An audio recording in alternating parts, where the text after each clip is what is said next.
So to remove this wonderful master cylinder, we got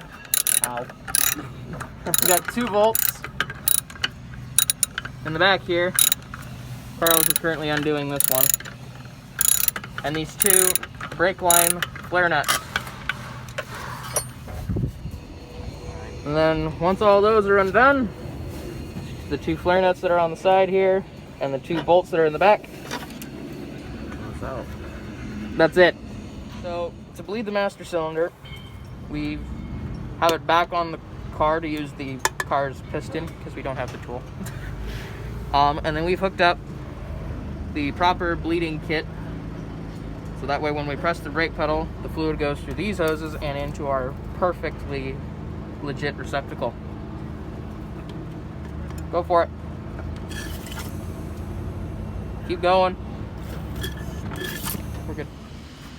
To bleed the master cylinder, you first need to get the fluid out of it, which we've done. After that, remove the cap. Don't lose it. Take your unopened bottle of brake fluid, preferably, and open it. And then you fill your master cylinder. If you look on the side here, there is a fill line. You fill it up to that fill line.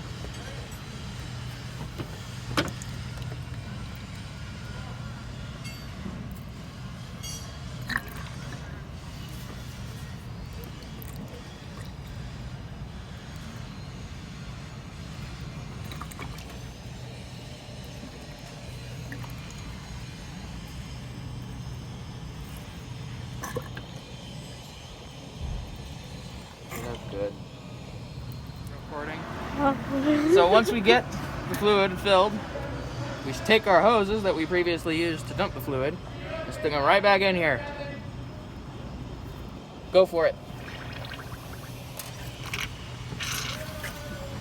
And then if we keep pressing the brake pedal until we no longer see air coming out of the hose.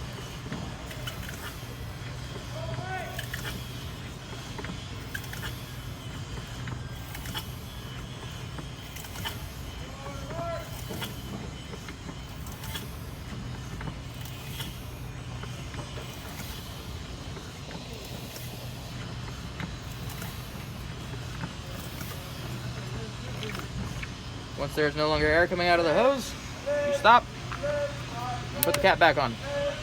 You have now bled your master cylinder. So now that we've got our master cylinder bled, we are now doing the gravity bleed of the brake system.